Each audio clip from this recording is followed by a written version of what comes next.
खबरों वाले स्टॉक्स की तरफ बढ़ते हैं और एक्सपर्ट से कुछ इंटरेस्टिंग स्टॉक्स पे आगे चर्चा भी करते चलेंगे। हर्षदा जुड़ चुकी हैं स्क्रीन पे और सबसे पहले रखा है पेटीएम और जोमेटो।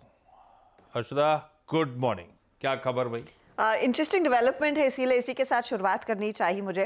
यहाँ पर दरअसल एक अखबार में डिटेल आया था कि शायद जोमेटो पेटीएम का जो इवेंट्स बिजनेस है, जिसमें मूवी टिकटिंग भी है और पेटीएम इवेंट्स भी ऑर्गेनाइज करता है, वो बिजनेस दरअसल जोमेटो इंटरेस्टेड है अक्वायर करने में। अब उस पर दोनों कंपनियों ने कहा है कि बातचीत हो रही है। इनफैक्ट डिटेल एक्सचेंजेस पर आया क्योंकि वो खबर आ गई थी पहले। सिनेमा एग्जिबिटर्स से भी यहाँ पर दरअसल जो रिसीवेबल्स आते हैं और ओवरऑल जो एग्जिस्टिंग बिजनेस है उस सब को जोड़कर देखें तो पेटीएम का वो बिजनेस करीब करीब 2000 करोड़ पर आका जा रहा है। इसीलिए स्टॉक फोकस में रहेगा क्योंकि एक साइजेबल दरअसल एक्विजिशन होता हुआ दिखाई देगा। अब इसमें आपको ध्यान रखना है कि दरअसल जोमेटो अपना गोइंग आउट बिजनेस दरअसल ब्रॉडन करना चाहता है, इसीलिए उनकी नजरें, हम सब जानते हैं जोमा लैंड जैसे इवेंट से प्लान करते हैं, वैसे भी डाइन आउट की सर्विसेज ये देते हैं।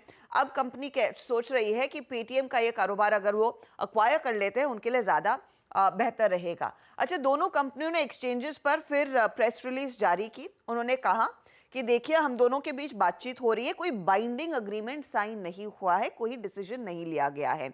अगर डिसीजन आएगा वो पहले बोर्ड के पास जाएगा, वहां से अप्रूवल आता है, तभी हम इस तरह की किसी तरह की डील को फाइनली साइन करेंगे। तो नकारा नहीं है, बातचीत दोनों कर रहे हैं, लेकिन रिपोर्ट सजेस्ट कर रही है कि शायद इस महीने के अंत तक ये डील पक्की होती हुई दिखाई दे सकती है।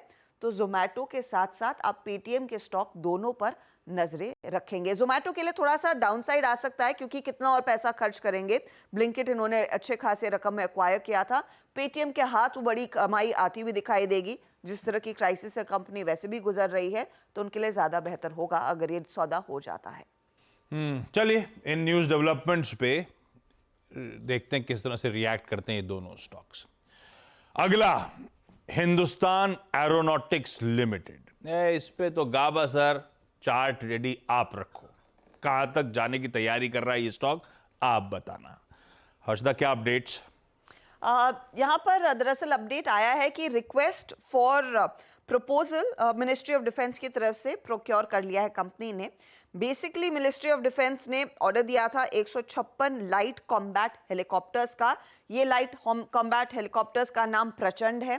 इंडियन एयरफोर्स और साथ ही साथ इंडियन आर्मी के लिए ये हेलीकॉप्टर्स एक्वायर किए जाएंगे। 90 भारतीय सेना के लिए है और करीब करीब 66 वायुसेना के लिए एक्वायर होते हुए दिखाई देंगे मिनिस्ट्री ऑफ डिफेंस की तरफ से। अब जो एस्टिमेटेड कॉस्ट है इस पर्टिकुलर डील की, वो करीब करीब 40 से 50 हजार करोड़ के बीच आके जा रही है। अब इस प्रोसेस में ये होगा कि कंपनी अब फाइनल अपनी बिड मिनिस्ट्री ऑफ डिफेंस के सामने रखेगी।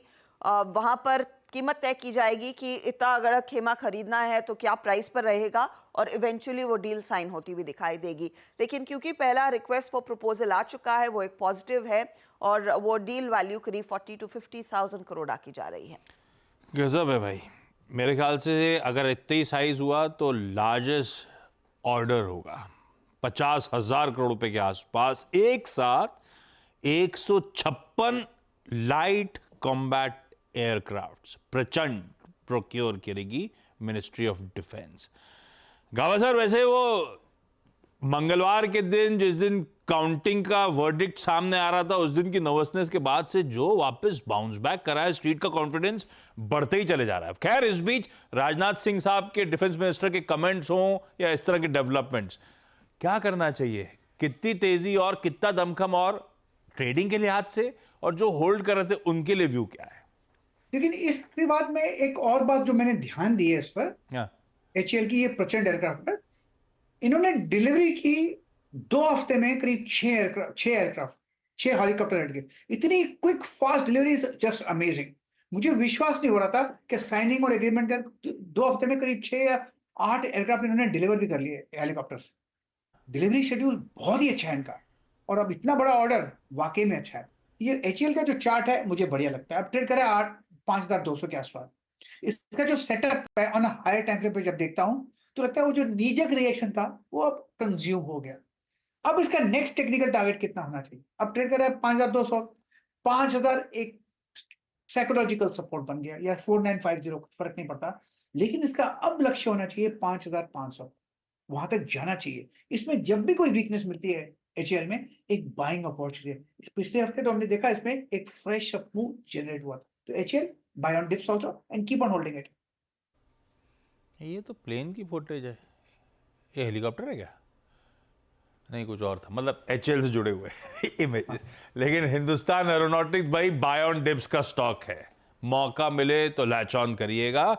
वो सारा डिप देखिएगा क्या ब्यूटीफुली रिकवर कर गया वो इलेक्शन डे वर्डिक्ट का, लास्ट ट्यूसडे का। क्या दमखम में है स्टॉक और क्या बढ़िया खबर आती हुई। अब प्राइस बनाना तो इन्हीं को है, रिक्वेस्ट फॉर प्रपोजल था, प्रपोजल जाएगा, भाव डिसाइड होंगे तो एक्चुअल पता चलेगा क्वांटम ऑर्डर का कितना रहेगा इन 156 एयरक्राफ्ट का। बढ़िया खबर एचएएल के लिए, और शायद इसके थ्रू पूरा defence as a space radar पे रखिएगा। दूसरा इंटरेस्टिंग एक और स्टॉक, इन्वेस्टर डे था पूरे एमएनएम ग्रुप का फ्राइडे के दिन।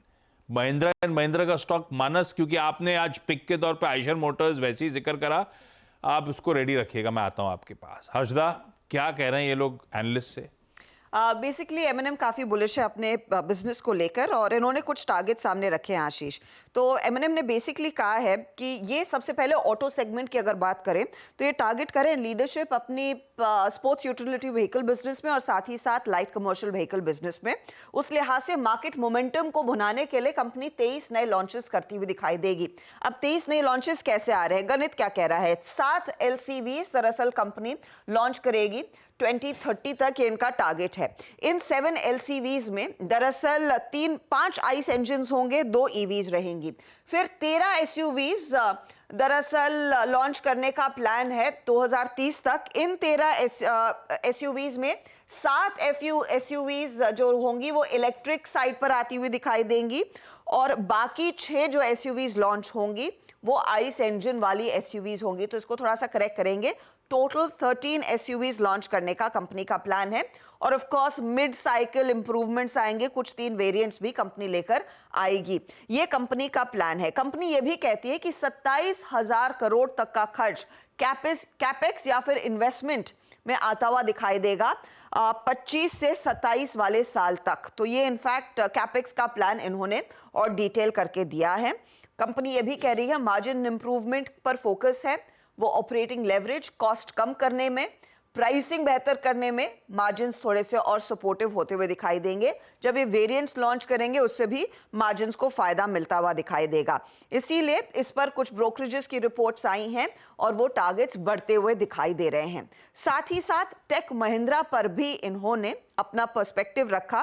तो टेक महिंद्रा के पर्सपेक्टिव से अगर आप याद रखिएगा, अनीश शाह वैसे भी काफी बुलिश थे नए मैनेजमेंट को लेकर, और वहां पर डिटेल ये आ रहा है कि जो रेवेन्यू ग्रोथ है उसमें टॉप लाइन ग्रोथ अपने पियर्स के एवरेज से काफी बेहतर होने के आसार है। एबिटा मार्जिन्स ये लगभग 15% तक टारगेट कर रहे हैं, और रिटर्न ऑन कैपिटल एम्प्लॉयड करीब 30% से ज्यादा ऊपर रहने का फिलहाल टारगेट है। तो ये कुछ हाइलाइट्स निकल कर आई हैं कंपनी के उस इन्वेस्टर डे में।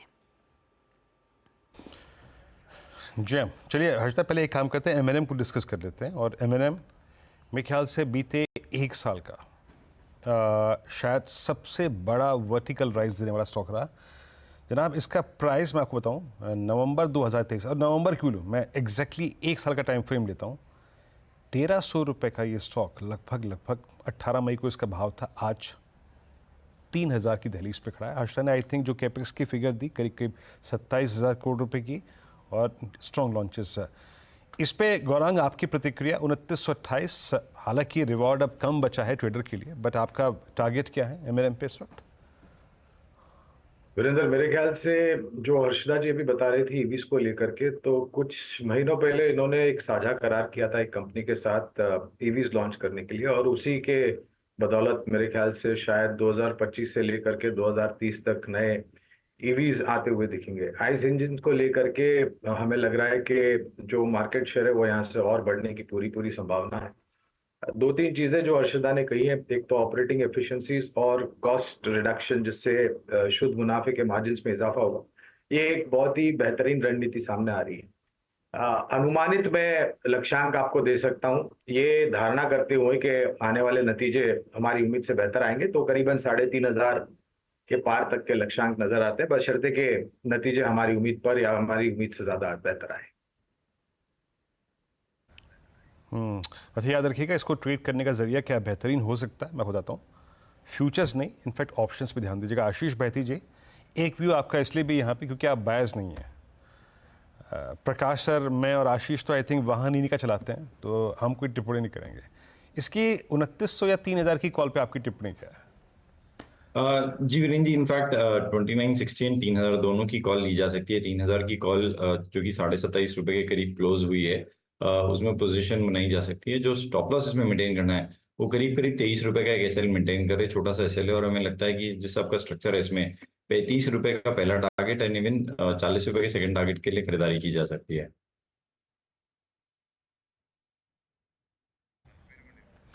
ओके, और एक हल्का सा प्रोस्पेक्टिव टेक महिंद्रा पे भी लेते हैं यहाँ पे। हर्षदा ने I think stocks and news में उसको भी इंक्लूड किया था। मैं इसलिए ले रहा हूँ क्योंकि निफ्टी आईटी में एक बहुत स्ट्रॉन्ग ब्रेकआउट था, और साथ ही साथ जरा एक बार आप टेक महिंद्रा का सेटअप दिखाइए 1371 पे। हालांकि बैकफुट पे आके क्लोज हुआ था, बट एक टिपिकल राउंडिंग बॉटम का ब्रेकआउट इस स्टॉक का इंतजार कर रहा है। मानस 1380 या फिर 1390 के ऊपर उस नेकलाइन का ब्रीच होगा। आप कैसे अप्रोच कर रहे हैं टेक महिंद्रा को? मैं थोड़ा वेट करूंगा क्योंकि डेली चार्ट पे वीरेंद्र जी जो लास्ट सेशन था उसमें एक थोड़ा बेरिश पैटर्न कैंडलस्टिक चार्ट पे बना है। वीकली में भी अगर आप देखेंगे तो एक रेंज थी, पूरी रेंज में ही ट्रेड करता रहा, तो मेरे ख्याल से एक डिप का इंतजार करिए। 1340 से 1350 ये एक सही जगह है जहां पर आप स्टॉक को एक्युमुलेट कर सकते हैं। उस केस में 1310 के स्टॉप लॉस से आप खरीदारी करिए और फिर टारगेट आप 1410 के आसपास का सेट कर सकते हैं। रखिए पूरे ग्रुप एंटिटीज को अपने रडार पे। एमएनएम पर जेफरीज कहता है खरीदिए 3510, 3510 का लक्ष्य कर दिया बढ़ाकर। नोमुरा कहता है खरीदिए 3374, 3374 के लक्ष्य अब उन्होंने साथ दिए। वो कह रहे हैं हमारा टॉप पिक है ये, जिस तरह से अपने इलेक्ट्रिफिकेशन बिजनेस को ये स्केल अप कर रहे हैं। गजब है। दोनों स्टॉक्स, दोनों का ब्रोकरेजेस अभी भी मोमेंटम इंटैक्ट रहेगा ऐसा मानती हुई। खैर, इसकी बात हुई तो एक अच्छा, मैं बात आगे आता हूं बाकी स्टॉक्स पे। पहले अब एमएनएम का हो गया, अब उसके बाद चला जाए वापस हर्षदा के पास। कुछ फार्मा स्टॉक्स अब रडार पे हैं। हर्षदा, कौन कौन से? 3-4 कंपनियों पर यूएस एफडीए की जांच हुई, उसके अपडेट्स आए हैं, तो आप रेडार पर रखेंगे एलिम्बिक फार्मा। दरअसल यूएस एफडीए की तरफ से एक फाइनल अप्रूवल मिल गया है एक single dose prefilled syringe injection के लिए, तो वो एक पॉजिटिव रहेगा। ये फर्स्ट पेप्टाइड प्रोडक्ट है जिसको अप्रूवल मिला है कंपनी के लिए। साथ ही साथ जाइडस लाइफ की जो इंजेक्टेबल यूनिट है मतोडा में, उसको ऑफिशियल एक्शन इंडिकेटेड करार किया है 18 मार्च से 27 मार्च के बीच। ये दरअसल इंस्पेक्शन हुआ था। बायोकॉन ने भी दरअसल एक गुड मैन्युफैक्चरिंग प्रैक्टिसेस की इंस्पेक्शन कराई थी यूएस एफडीए की तरफ से। वहां पर दरअसल 3 ऑब्जर्वेशंस आई हैं। ये एपीआई फैसिलिटी में इंस्पेक्शन हुई थी यूनिट 6 में। कंपनी ने कहा है कि गिवन टाइम में उन तमाम जो दिक्कतें सामने उभर कर आई हैं उसको एड्रेस करती हुई दिखाई देगी। तो ये 3 दरअसल फार्मा कंपनियां हैं जो आज फोकस में रखेंगे। ओके, अब ये जरा स्टॉक्स दिखाइएगा, जैसे कि जाइडस का स्टॉक दिखाइए, बायोकॉन का इंट्राडे